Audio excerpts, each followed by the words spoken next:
හයි යාළුවනේ අද මම කරන්න යන්නේ Aariwork embroidery එකක්. ඒකට ඕනේ අපිට cotton thread Aari needle එකක් තියෙනවා number 24 tulip brand එකෙන්. එතකොට ribbon ඕනේ අඟල් භාගේ. ඒ වගේම තමයි silk thread කතුරක් lighter එකක් net fabric. ඇත්තට මේක මට ආපු order එකක් මගේ fashion designer කෙනෙක් ඉන්නවා මාත් එක්ක හැමදාම වැඩ කරන. එයා මට කිව්වා මේ වැඩේ කරලා දෙන්න කියලා. අපි බලමු කොහොමද අද මේක කරන්න කියලා. මම වීඩියෝ එක ඉවර වෙනකම් බලන් ඉන්න. ඉස්සෙල්ලාම මගේ ඩිසයින් එක මේ මලක් මේක මම මගේ net fabric එකේ ඇඳගෙන තියෙනවා.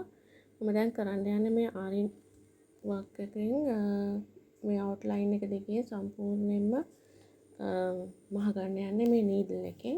මේකට මම පාවිච්චි කරන්නේ silk thread එකක්. ඒකේ පොඩි shine එකක් එන නිසා මම හිතුවා ඒක outline එකකට දාගන්න එක හොඳයි කියලා.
දැන් මම අවුට්ලයින් කරගෙන ඉවරයි.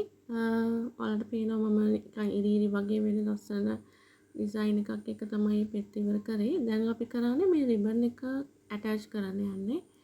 අපි අර පෙත්තේ උසට රිබන් කෑලි කිහිපයක් කපාගෙන ඒක මේ පේන විදියට කපා ගන්න. ඊට පස්සේ ලයිටර් එක අරගෙන පොඩ්ඩක් අපි ඒක පුච්ච ගමු නැත්නම් ඒකේ නූල් යන නිසා. ඊට පස්සේ ඒකත් ආරි නීඩල් එකෙන් අපි මේ මල් පෙත්තට ඇටච් කරගන්නවා.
දැන් මේ මලේ මුල කොටසට මම ඒකට පොඩි රිබන් කෑලි තමයි කපා ගත්තේ, ලෑස්ති කරගත්තේ.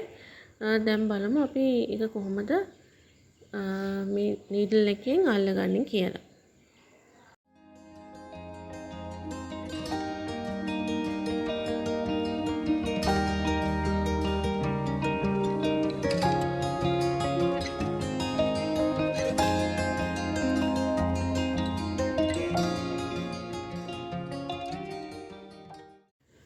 රිබන් කොටස මහන්න ඉස්සර වෙලා ඉස්සෙල්ලාම අපි අල්පනෙත් එකකින් රඳව ගමු. ඒක නැත්තම් ඒක මහනකොට එහෙට මෙහෙට යනවා.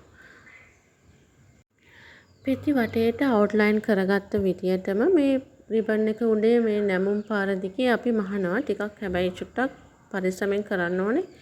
අර නීඩල් එක චුට්ටක් රිබන් එකේ හිර වෙන්න බලනවා.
දැන් තවත් ඒ වගේම රිබන් කොටසක් අරගෙන අපි ඒක ළඟින්ම තියලා ඇටච් කරගනිමු.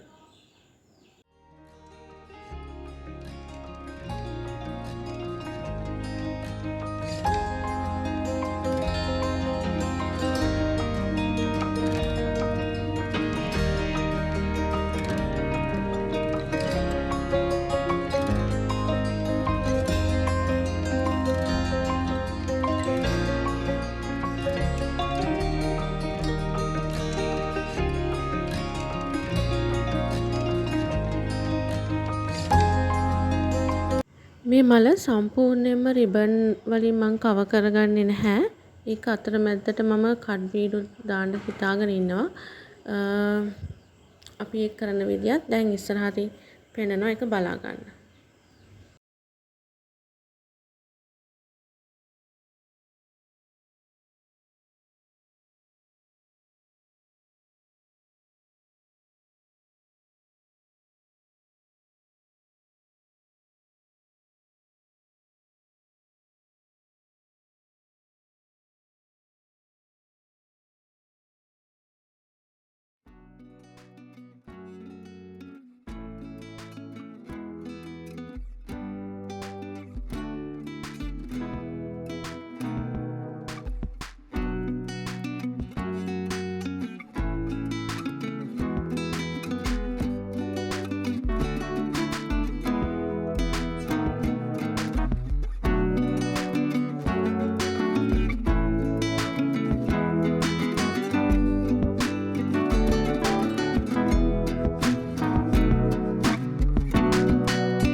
හරි. මේ විදිහට තමයි මේ ලස්සන මල මම ආරිවර්ක් එම්බ්‍රොයිඩරි ක්‍රමයට කරලා ඉවර කරන්නේ. මේක ඊට පස්සේ net එක අපිට කපලා අරගෙන අපි කැමති ඇඳුමකට තියලා අල්ලගන්න පුළුවන්. ඉතින් මොනවා හරි ප්‍රශ්න තියෙනවා නම් අහන්න. subscribe කරන්න අමතක කරන්න එපා. Thank you for watching. Bye.